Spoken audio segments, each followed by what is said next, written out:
Video, we're going to be talking about the pleasure of anticipation versus acquisition. So this is from Ali Abdaal's newsletter, and he talks about how he really wanted this, I think it's like an M11 camera, and it's something that is like $5,000. It is like a super, maybe it was more, maybe it was way more. Either way, super expensive camera, right?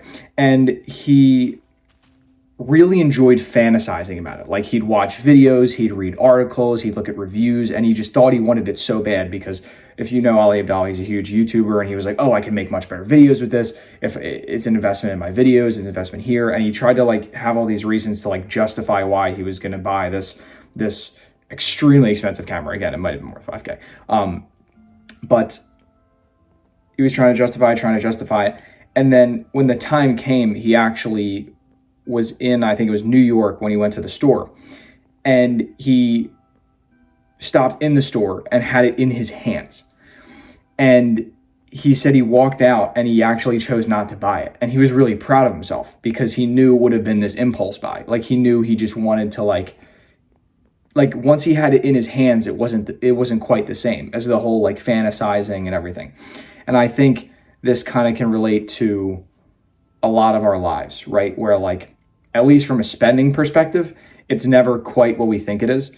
I think I haven't made any big purchases in my life, but like I'm going to struggle extremely hard, and maybe that's good because I don't actually want to buy these things. Like cars. A car is a perfect example of something where I'm like, I would never like indulge on like buying a super like expensive car.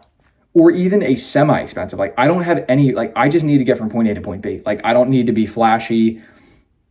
Maybe for a certain car, I have no idea. But like, either way, I would not go all out. But it's the same thing there. It's like, Ali Abdaal has this system now where he's able to, he says he'll either like test it out if possible. He'll try to like rent the thing, see if a friend has it, right?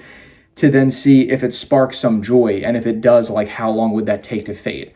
One of my favorite examples of, I mean, like everything you buy kind of like fades out and becomes normal. But I hear Alex Hormozi talk about it all the time. Like, he would never buy anything big, and a bunch of people would like bother him and be like, dude, you don't spend anything, like spend something.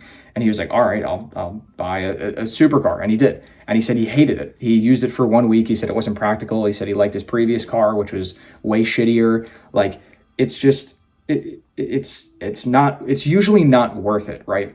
And it's also just like, what is the return on investment? Because even for him, right, like he could have justified, okay, I make $50K a month for my YouTube channel. I can buy a $10,000 camera because it's an investment into my actual channel.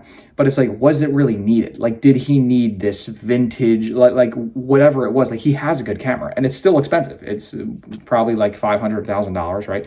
But it's like, does he need the ultimate camera? And how much?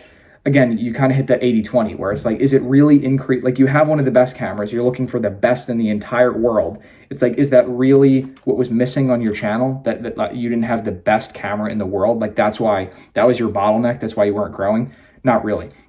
So I think this can relate to a lot of us. And I just wanted to make this to help anybody out there think through, I guess, like a financial choice, or just like anything you're about to do.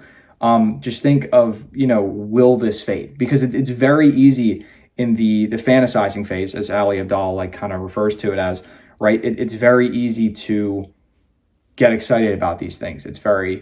I even think maybe that's why like Amazon is so attractive, right? Is that like, I just bought a few Amazon things and I think they're going to be useful to me, but it's just so easy now because, I mean, yes, they're cheaper things than a $10,000, $20,000 camera, right?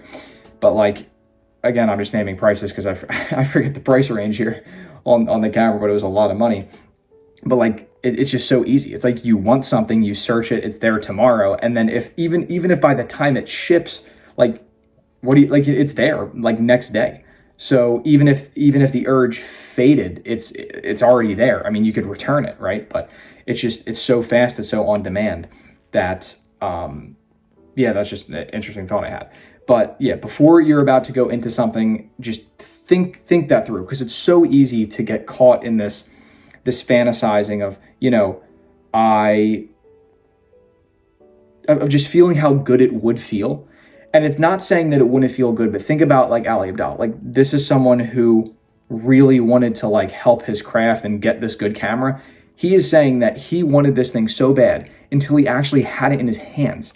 And then he realized this isn't worth 10, 15, whatever the hell it was. Like, it isn't worth tens of thousands of dollars because I already have a good camera. And he knew it would have just been an impulse buy. So even someone like him was able to like think through like, okay, if I really did have this, how would I feel? And even if it felt good, like how long we feeling good with this, right? Like, is it lasting like a week? And then it's like, damn, maybe this didn't do much. Maybe this didn't help. Maybe this was a 90-10 where, like, again, I didn't really need a $15,000 camera to make my channel skyrocket. Like, it's video ideas that matter. It's this that matters, right?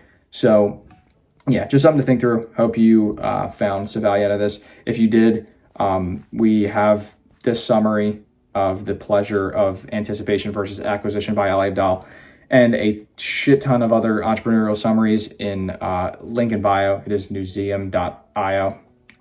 That's our summary library. And yeah, thank you for watching. And with that said, I'll catch you in the next one. Peace.